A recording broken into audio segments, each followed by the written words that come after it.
and welcome to today's webinar titled MATLAB Tools for Scientists: An Introduction to Statistical Analysis. My name is Asavi Samant and I'm an application engineer at the MathWorks. Now before we get started, a few logistics to take care of. If during today's presentation you have any technical difficulties with either the video or the audio, please communicate that to the webinar host via the chat panel. If you have any questions, please enter those into the Q&A panel and we'll be answering all the questions in the end. So in today's webinar, we'll be talking about MATLAB as an environment for data analysis and visualization. We'll look at how you can import data into MATLAB, analyze and manipulate that data, do some visualizations, and finally see how to create a report to document or share your analysis. The analysis that will be presented today will have a statistical bent to it. So we'll look at statistical techniques like hypothesis test, analysis of the variance, look at different ways of statistical visualizations, look at regression analysis, ways of organizing and filtering your data. All these techniques will be applied to a data set from a fictitious clinical study that investigates the efficacy of a new cholesterol reduction treatment and compares the efficacy of this new treatment to existing drugs. But in general, the techniques that will be presented today can easily be applied to data from a different domain. So before we get started with the actual example, let's look at data analysis from a higher level. So data analysis typically comprises of 3 steps. The first step is accessing your data. So your data might be sitting in some storage format, maybe Excel files, text files, CSV files. It could be coming in from a database or directly be streamed from instruments. So the first step is accessing your data and getting it into your analysis platform. Once your data comes into your analysis platform, you do your number crunching, your visualization, do your analysis with the data, try to ask questions of the data. And then once you have your analysis complete and you have your results, you might want to share those results with others, or you might want to document those results for reference purposes. In some cases, you might want to actually share the analysis with others so that they can repeat the analysis on a different data set. So in today's example, we'll see how you can perform these 3 steps of accessing your data, performing your data analysis, and finally sharing your results, all in a single environment, which will be MATLAB. Also, throughout the process, we'll see how different pieces of the analysis can easily be automated. So that way, when the analysis needs to be repeated or applied to a different data set, you don't have to manually go through these steps. With a click of a button, you can repeat the analysis in a single step. So with that, let's look at today's example. Today we'll be working with a data set from a fictitious clinical study that aims to compare the efficacy of a new drug treatment to reduce cholesterol levels. So to provide with some background, statins are probably the most popular class of cholesterol reducing drugs in the market. However, studies have shown that statins are not always effective in lowering LDL cholesterol levels to recommended thresholds, even at their highest dosage allowed. So one potential workaround this is combination therapy, where statins are co-administered with another cholesterol-reducing agent, which might have a complementary mechanism of action.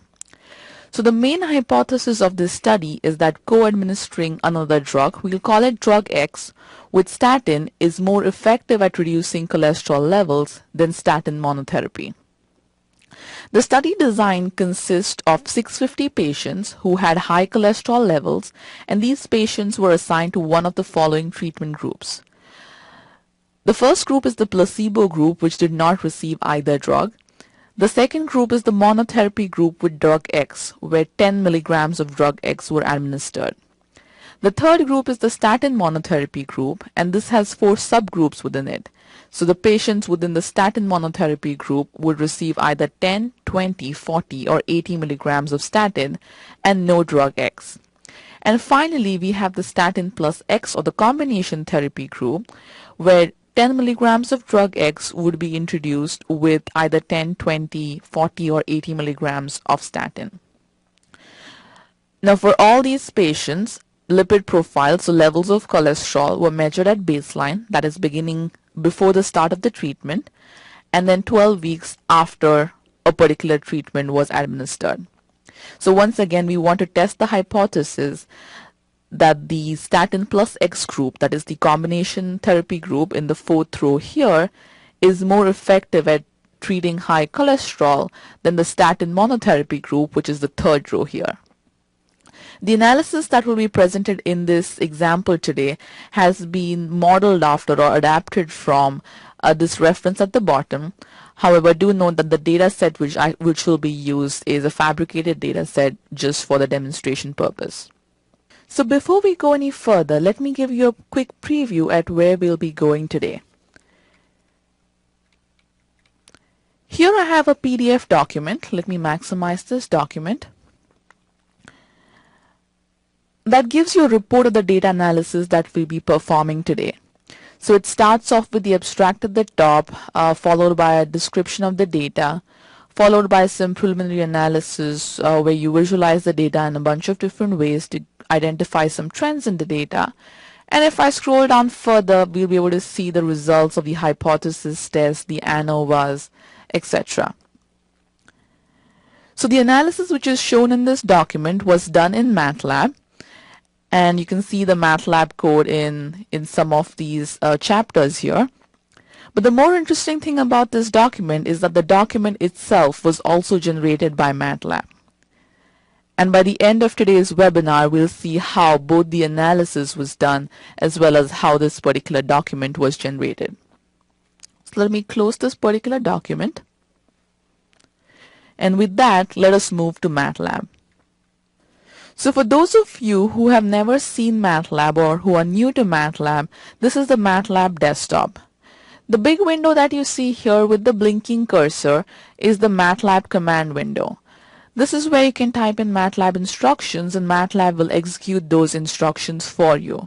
So for example, I can go ahead and create some new variables. I'll go ahead and say a is equal to 1, b is equal to 2, and maybe just go ahead and sum these two, c is equal to a plus b.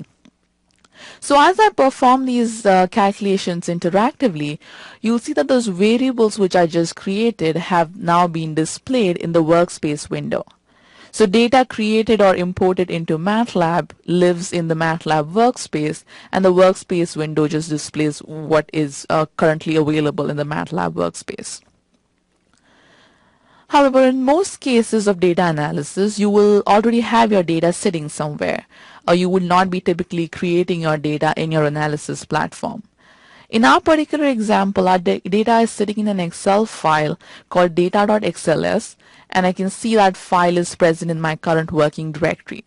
So this big window that you're seeing here, the current folder, basically displays the contents, the files and the folders present within MATLAB's current directory.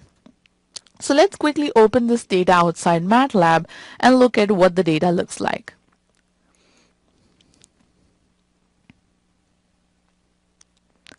So this is the data from the study. Each row corresponds to a different individual or a different patient, and the columns correspond to a different characteristic of the patient or a measured variable. So group B corresponds to the treatment group that the patient belonged to. So group is a categorical variable and it could take one of four values: placebo, drug X, statin, or statin plus X. Columns F and G here correspond to the dosage which was administered. So for the placebo group, you see that the placebo group did not receive either statin, neither did it receive any drug X. But if I scroll down further, the drug X group received 10 milligrams of drug X. Columns H through M correspond to the lipid profiles which were measured. The first three columns correspond to the baseline level as indicated by the underscore BL, and columns K through M correspond to the post-treatment levels which were measured after 12 weeks of treatment. In addition, we also measured some additional characteristics of the patient such as the age, the gender of the patient, etc. So let me go ahead and close this Excel file. So there are a number of ways of importing data from Excel into MATLAB. The simplest way probably is just double-clicking on the Excel file within my current folder here. And what that would do is it would bring up the import wizard, which would allow you to interactively import numeric and text information from this file into MATLAB. However, in this particular case, I will bring this data in as a dataset array using the dataset command. So let me clean my command window here, and I'm going to use the dataset command. I'm going to specify that my data is coming in from an Excel file, and I'm going to go ahead and specify the name of my Excel file. And finally, I'm going to add a semicolon in the end here to suppress the output from being printed to my command window. So I do not want to see data for 650 patients and 15 columns or so being printed to my command window. So I'll suppress the output from being printed. So I go ahead and hit enter, and you can see now that the data has been imported.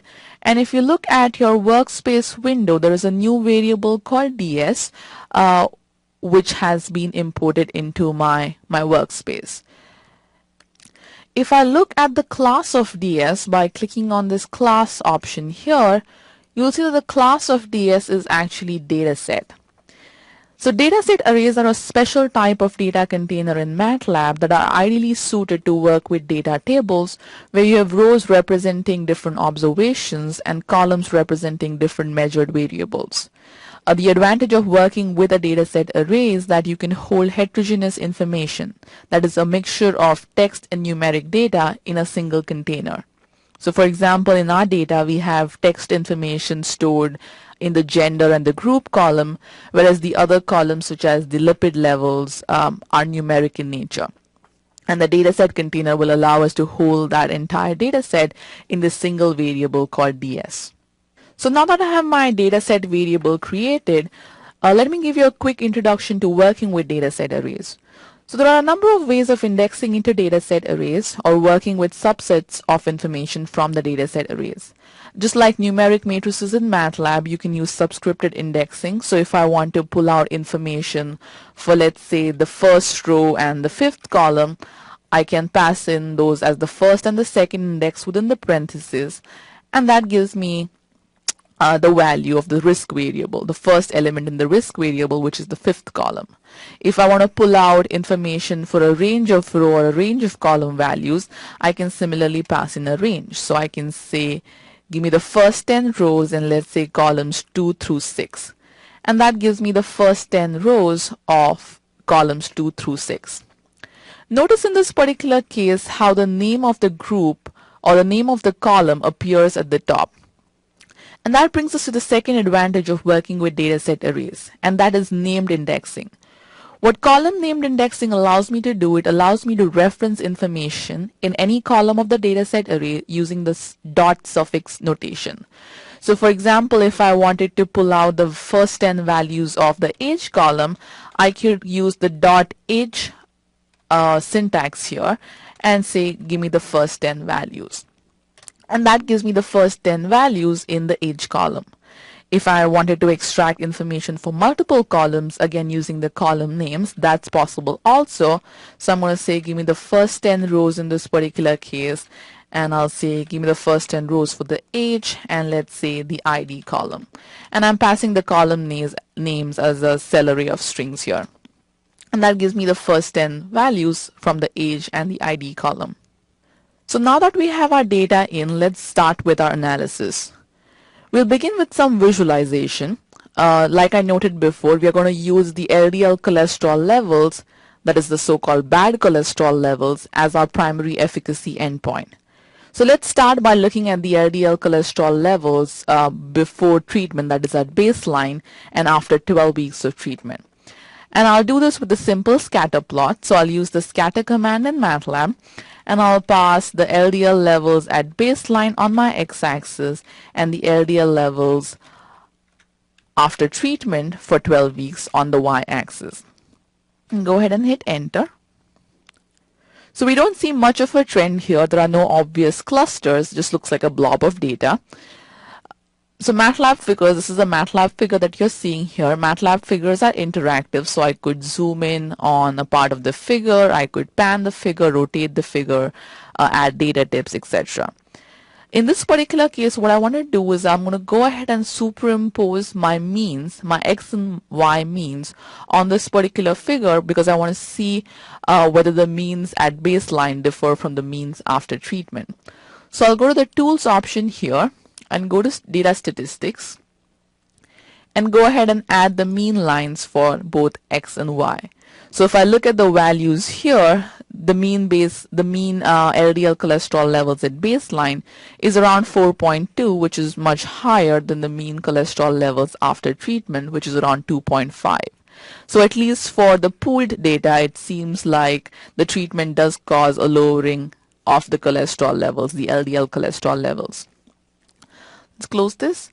If I look at the mean lines here, they're a little faint and you cannot easily see them within the figure.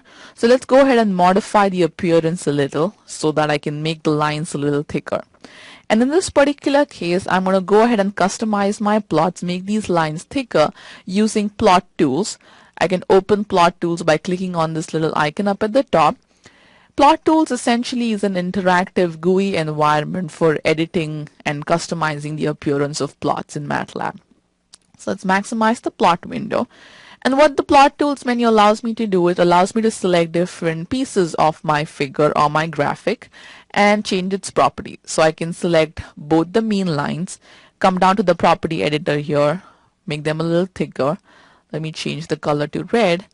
And while I'm within plot tools, I might choose to do some more editing to my figure. So I might change the markers here. Let's make the marker green. I'll also go ahead and add some X and Y labels and a box around my X's. So this is LDL-C at baseline. Y-axis is LDL-C at 12 weeks.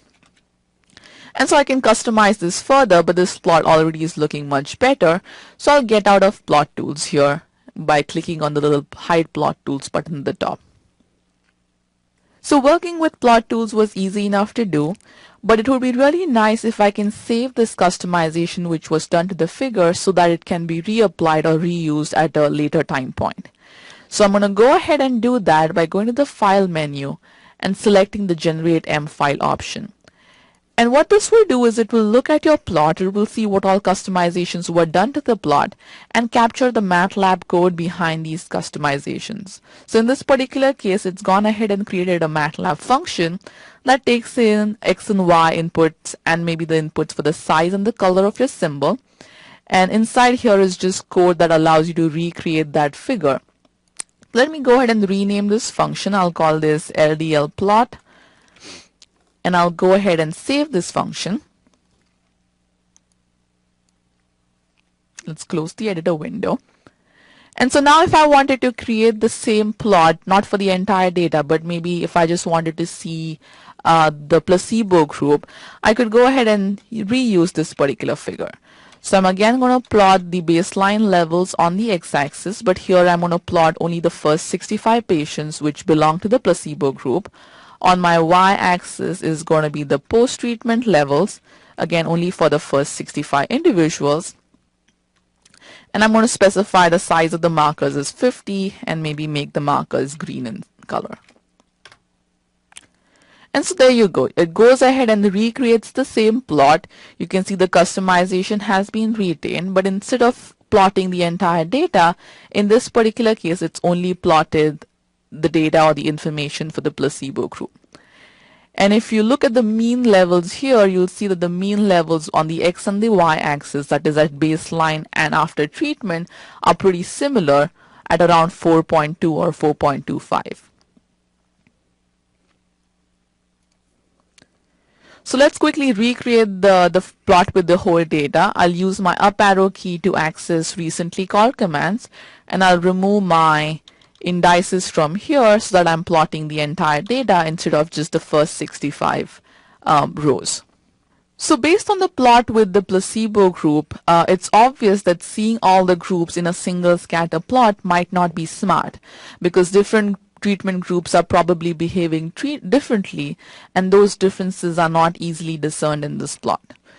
So let's go ahead and create a grouped plot instead, where points or rows corresponding to different treatments are color-coded or labeled differently.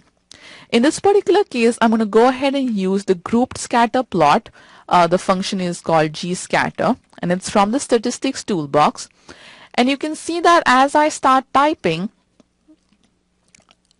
a little bit of help pop-up appears, which gives you the different ways in which this particular function can be used.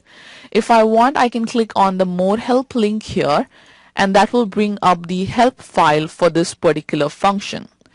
Now all of MATLAB's help is presented in a very consistent manner. So up at the top you'll have the different ways of calling that particular function, followed by detailed descriptions of what the inputs and the outputs mean. And in the end you'll usually have examples of using that particular function, which is very helpful when you want to start using the function. You'll also have in the end a see also section which gives you related functions that you might be interested in.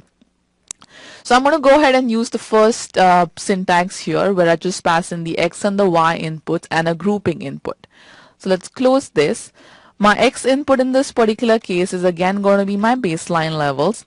My Y input is going to be my levels after treatment.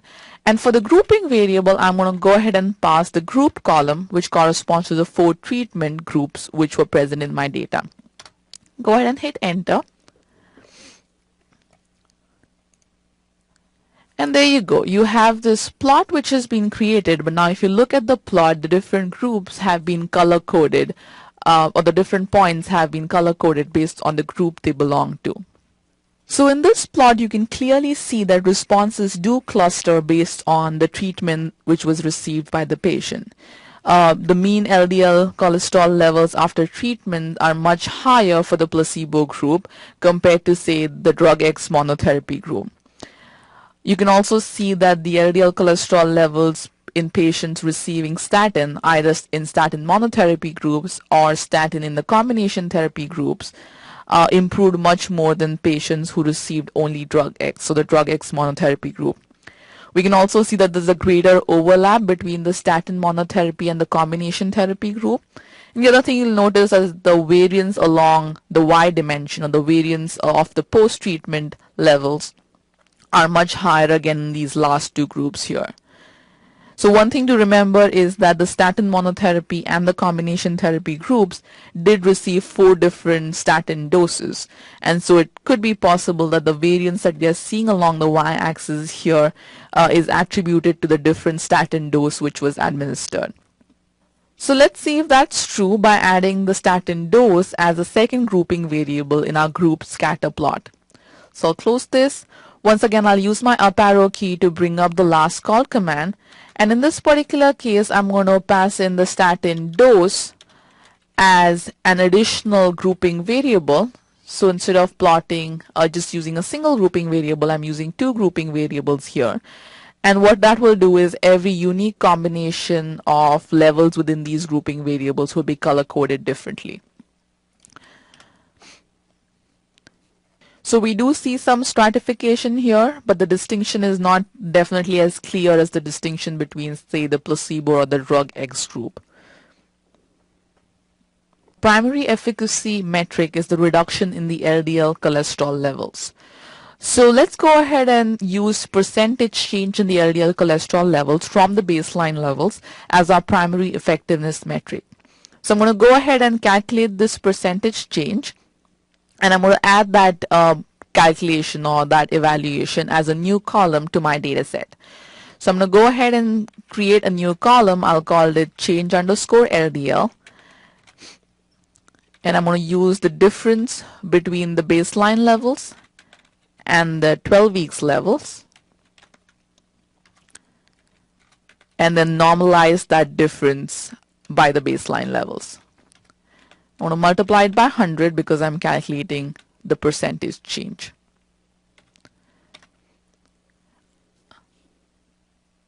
Some of you might have noticed that I used a dot before my division operation here. So MATLAB stands for Matrix Laboratory and is designed and optimized to work with vectors and matrices. So by default, the multiplication and the division operators imply matrix multiplication and division. So in this particular case, I wanted to do an element-wise division, which is why I preceded the division sign with a dot. So let's go ahead and create a group plot of our efficacy metric. Again, I'll recall my previously called gscatter command, but in this particular case, I'm going to go ahead and plot the change in the LDL level on my y-axis And on the x-axis, I'm just going to plot serial number or the patient ID. So this is a much cleaner plot than the previous case, and the trends are a little more obvious here. So you can clearly see that the placebo group does not show any improvement. The mean improvement is around 0. The drug X group follows that. It shows maybe around 15% mean improvement, which is not too good. And you see the highest improvement is seen in the combination therapy group. So at least from looking at this plot, it does seem like the combination therapy group, which is the highest block here, did slightly better than the statin monotherapy group. The other thing you might notice is there is a slight linear increase in the effectiveness with respect to doses. So there are two lines that you might see here, which show you a slight increase in the effectiveness as the statin doses increase from 10 milligrams to around 80 milligrams. So based on our preliminary visualization, it helped us identify some trends in our data, draw some preliminary conclusions, and potentially decide our next course of analysis.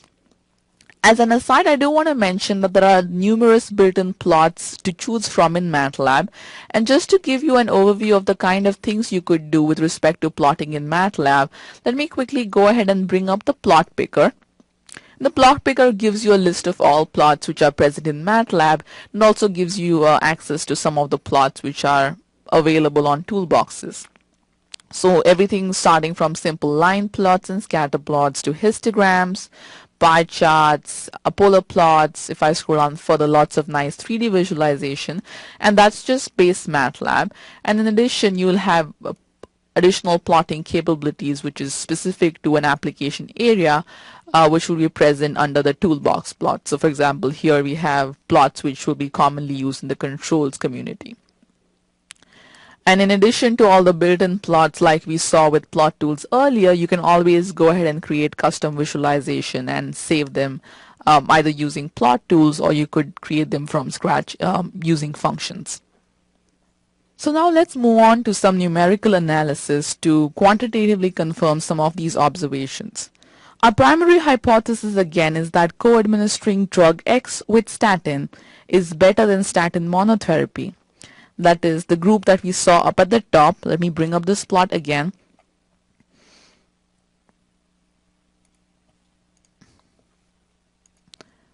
Our primary hypothesis is that this group at the top here is better than this group. And what we'll be doing is we'll be performing hypothesis test to confirm this hypothesis. So for this, what I want to do is I want to extract the percent change in the LDL levels for only the statin monotherapy and the statin plus X groups. And we're going to be using logical indexing to do this. But before I do that, let me quickly convert the group column from a text variable to a nominal variable. So currently, if I look at the values in my group array, I'm going to take out the unique values only. You'll see that the output here is text information. But there are just 4 categories present within this array. Placebo, drug X, statin, or statin plus X. So in this particular case, it might be more convenient to convert this group column into a nominal arrays. And nominal arrays are better than arrays of string values for 2 reasons. One is that they have a smaller memory footprint, and 2 is we can work with them as if they were numerical entities. So which is oftentimes better than working with text information. So I'm going to go ahead and convert this group variable or group column into a nominal array by using the nominal function. So I'm just going to rewrite the existing data. And some of you might have noticed that the size, the memory of this particular variable went down when I did that conversion. So now that I have converted my grouping variable into a nominal array, I can start extracting the information for the percentage change in the LDL levels for particular groups using logical indexing. So when we introduced dataset arrays initially, we looked at 2 different ways of indexing into dataset arrays. We looked at subscripted indexing and we looked at column named indexing. A third way of extracting or referencing data in dataset arrays is logical indexing, where instead of passing in the row or the column numbers or the column name, I'm going to actually pass in a condition to get a subset of the data where the condition is true. So for example, in this case, we want to extract the mean percentage change in the LDL levels for the statin and the statin plus X groups. So I can go ahead and say, give me the change. I'm going to pass in my condition, and I'm going to say everywhere where ds dot group is equal to statin. And I'm going to store this output in a variable. I'll call it group 1. And so you can see the group 1 variable has 260 elements, so 4 times 65. And similarly, I can go up here and I can say, give me values where the treatment group was statin plus X, and I'll store the values in a variable called group 2. Now if I wanted to look at the mean of these group 1 and group 2, I could use the mean function, and I'll say give me mean of group 1, and similarly give me mean of group 2. And so at least if you look at the mean, seems like the mean of group 1, which is the statin monotherapy group, is lower than the mean of group 2, which is the combination therapy group. But what we really want to test is this difference that we are seeing, is this difference statistically significant? And for that, we'll be doing a hypothesis test. So far I have used a lot of built-in functions from MATLAB, some from the statistics toolbox such as scatter, gscatter, mean, etc. And I knew what functions I should use, and I knew the right syntax to use these functions because I've used them in the past. However, for a new user, it might not always be obvious what the right MATLAB function is or what the right syntax is for doing a particular task. And this is where the MATLAB documentation and help pages can be useful. So for example, in this particular case, I know that I want to perform a 2-sample hypothesis test. So I can go to my function browser, and I can go ahead and say, give me everything you have for a 2-sample hypothesis test. And basically what this does is it goes through your documentation and figures out what functions might be relevant to your search string. So it comes up with a whole list of functions here. Most of them are from the statistics toolbox, if I'm not mistaken. So a lot of different capabilities for performing hypothesis test. Now in this particular case, I'm interested in performing a 2-sample t-test, so I can click on that function. And again, I can go to the function help. We saw the help pages before, and we can go to the function help page to figure out what input arguments should I pass to the function, what's the syntax of calling the function, etc. So I'm going to use just the default syntax here, which is a t-test2, and I'll pass in my 2 groups. So let me go ahead and copy that, paste that into my command window. Let's close these two. And I'm going to replace X and Y. In my particular case, I want to test group 1 and group 2. And in this particular case, I can pass in some additional input arguments. I want to say test it as at a 99% significance level. And I'm going to perform a left-tailed hypothesis. And what that means is that I'm going to test against the alternative that the mean of group 1 is lower than the mean of group 2. So I'll go ahead and perform this test. And if the null hypothesis is rejected, which it is in this particular case since the output is 1, if it returned a 0, that would mean that the null hypothesis was accepted. So when the null hypothesis is rejected in this particular case, and since we performed a left-tailed hypothesis, we'll accept the alternative hypothesis that group 1 has a lower mean than group 2, which means that the statin is less effective at lowering the LDL cholesterol levels than when statins are combined with drug X. And when you're just starting to work with your data, or if you just want to quickly try a few things, being able to interactively perform the analysis from the command line is very convenient. But as more and more pieces start getting added to your analysis, you might want to save your analysis to work on later, or maybe you want to perform or repeat the same analysis on different data sets. You would like to automate this task or collect all these steps and put them in a single place where they can be run with a single click. So if I want to see what my recently performed steps were, all this while I was using my up arrow key to access my recently called commands, and all those commands are actually stored in the command history. Let me quickly bring up the command history here. So the command history, as the name suggests, is just a history of all the commands which were executed from the command window. So just a log. And I can go ahead and select the relevant commands that I want to include in my final analysis. So I'll just go ahead and select a few here using the control key. We do this. And once I know what commands I want, once I've selected the commands, I can right click and go ahead and create a MATLAB file from my selection. So the script opens in the MATLAB editor window. The MATLAB editor is a full-fledged editor that allows you to edit your functions, your scripts, it color code the script for better readability, etc. And I can go ahead and save the script which was created by clicking on the save icon here, and I could save this as script, for example. So MATLAB script files are essentially text files with the .m extension, and MATLAB knows how to execute or interpret the text within these files. So I can continue to build my analysis within this script. So I can come in here and edit my script. I can do more stuff with it. But in this particular case, for the interest of time, I'm going to go ahead and open a pre-built script to look at the rest of the analysis. So let me close this particular script file and go ahead and open my pre-built analysis. So the MATLAB desktop is very customizable, so I can move my files, my windows around, I can resize windows, etc. So in this particular case, I've hidden my command history again. And I'm also going to go ahead and hide my current folder and my workspace so that I have more space available, more real estate available to me to work on this or run this particular analysis. So if you look at this script, you'll notice that there's a lot of green text in this script. And you see that the green text appears everywhere where there's a single % sign. So these are comments in MATLAB, non-executable code of your MATLAB, non-executable part of your MATLAB scripts. In general, commenting your analysis is a good practice.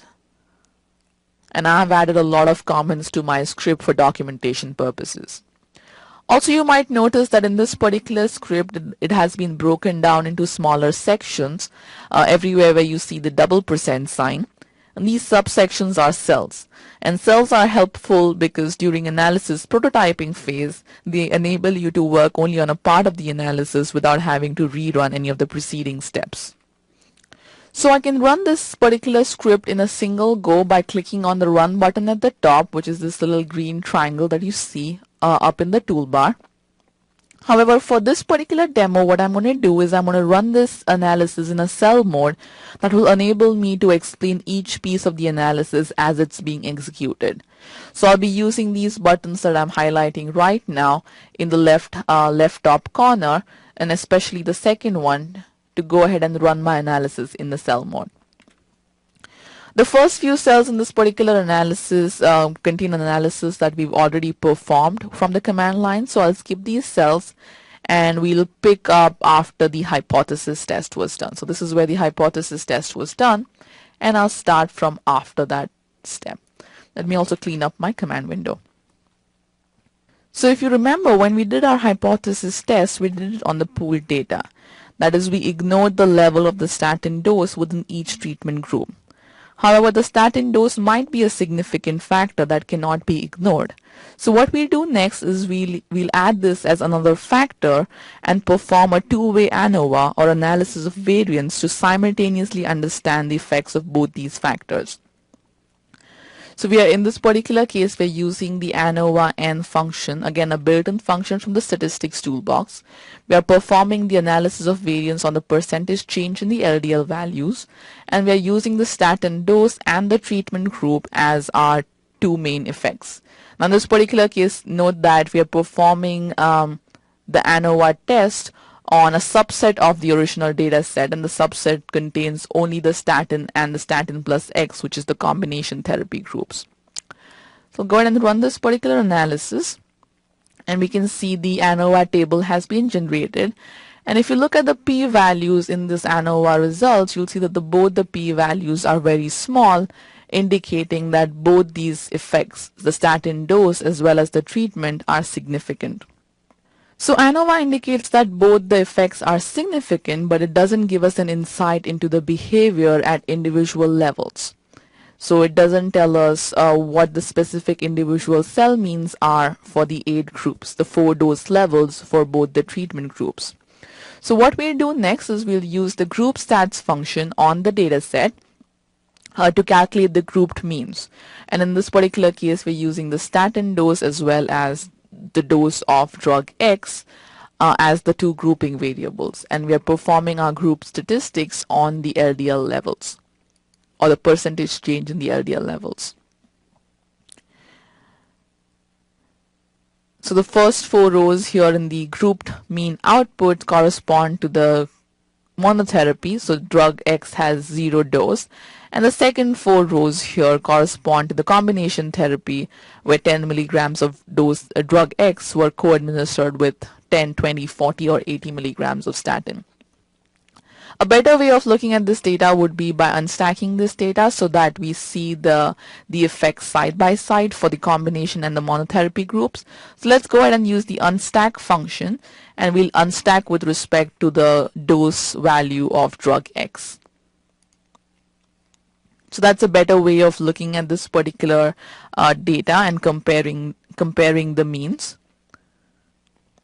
So we can see here that at all statin doses, the average efficacy as measured by the percentage lowering of the LDL cholesterol levels was better in the group receiving combination therapy. So if I'm comparing this column here to this column, and in general the second column has higher values compared to the first column here.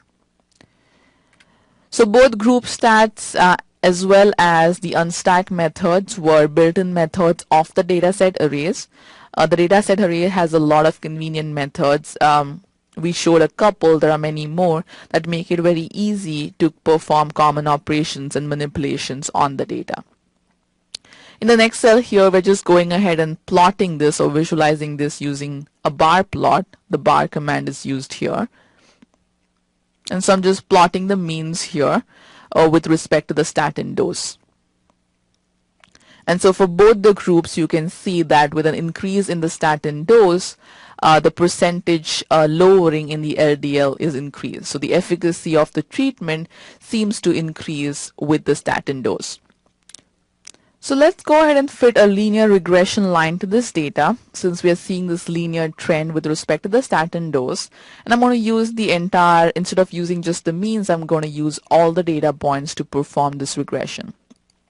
Now, there are a number of ways of doing regression or data fitting in MATLAB.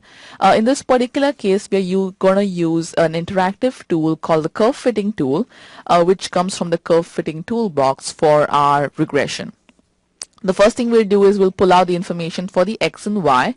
We're plotting fitting two different data sets here. We are plotting or fitting the percentage change in the LDL levels with respect to the statin dose for the monotherapy group.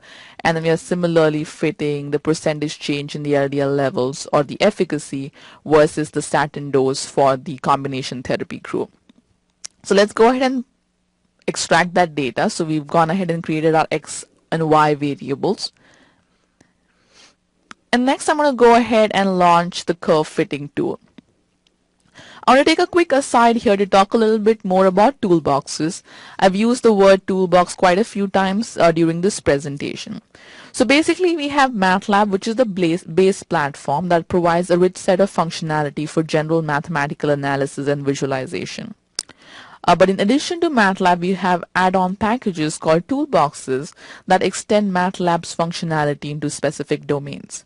So for instance, we have the statistics toolbox, the bioinformatics toolbox, optimization toolbox, etc. And each toolbox gives you a library of built-in functions and interactive tools for performing calculations or visualizations commonly done in that domain. So in this particular case, we are going to use the curve fitting tool from the curve fitting toolbox, which gives you a GUI front end to perform data fitting for two-dimensional data. So I'll go ahead and bring my data into my curve fitting tool. I'm going to go ahead and create two data sets. In the first data set, I'll have X and Y for the monotherapy group, and in the second data set, I'll have X1 and Y1 corresponding to the combination therapy group. So I've gone ahead and brought these two data sets into my curve fitting tool, and you can see that data is plotted here. The top one is the combination therapy, the bottom one is the monotherapy. You can click on the fitting tab here to go ahead and perform my fitting operation. So let me go ahead and create a new fit. A lot of built-in functions to choose from or built-in models to choose from, and if we won't have time to go through all of this, in this particular case I'm going to go ahead and select a simple linear fit because the regression line seems to be a little linear in nature.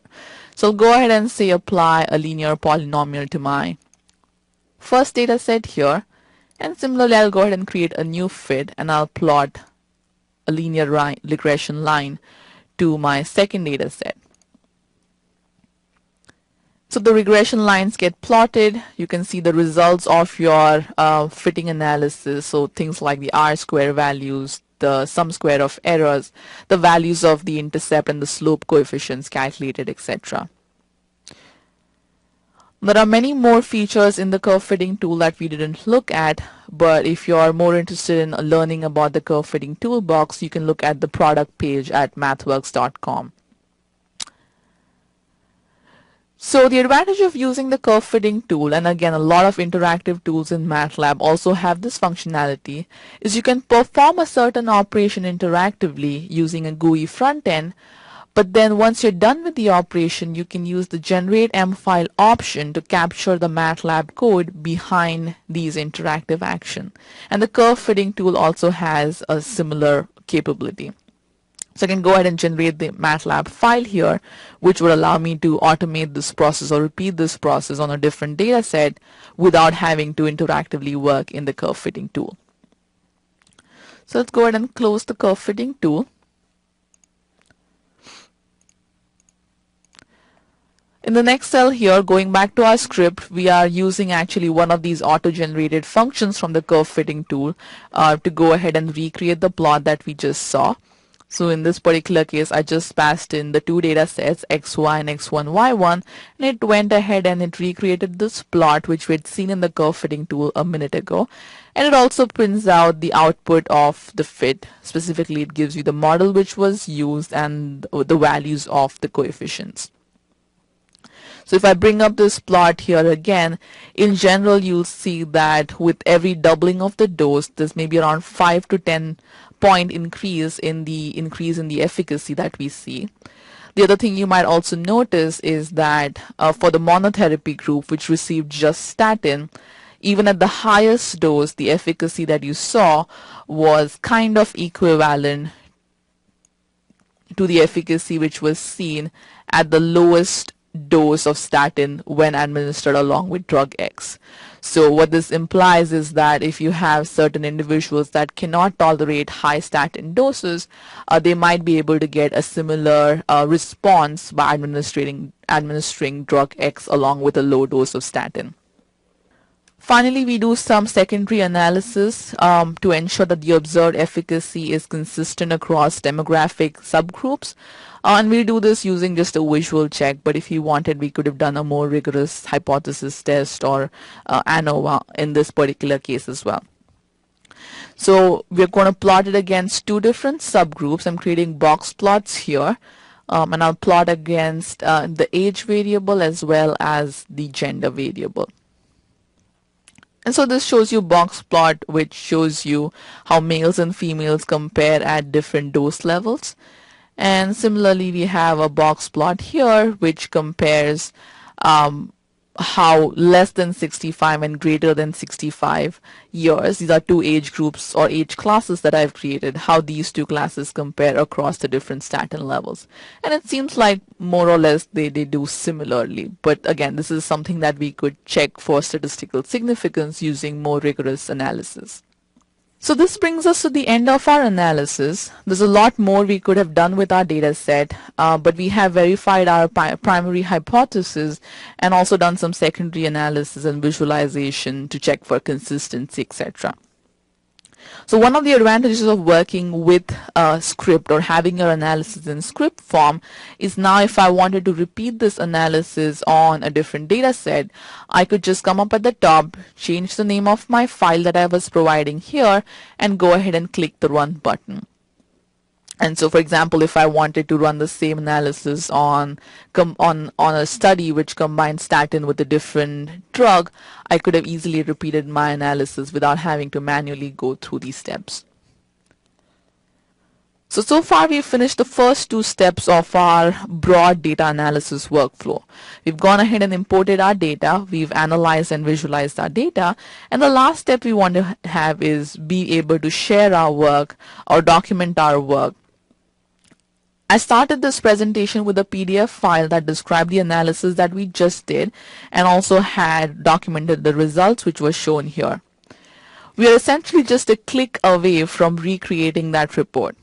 So if I click on this little flying page or speeding page icon up at the top, what's going to happen is MATLAB is going to go ahead and execute this script. So it's going to run through all the cells within this script. But at the end, it's also going to go ahead and create a report. My default report option in this particular case is going to be an HTML document. And so it's executing the script right now, generating all the plots. And there you go. You have your HTML report. So notice how in this report each of the cells have now become subsections or chapters within this report. All the comments that I added to my analysis are now textual description. And if I scroll down further, you'll be able to also see the MATLAB code which was actually executed along with any plots which were generated. So this was another custom plot which I had added to my script. And also any results of your analysis. So if I scroll down further, you should be able to see things like results of the hypothesis test. So the publish feature is a nice one-click feature which allows you to easily convert your analysis into document. In this particular case, we created an HTML report, but the other output options are Word documents, PDFs, which we saw earlier today, LaTeX documents, PowerPoint presentation, etc.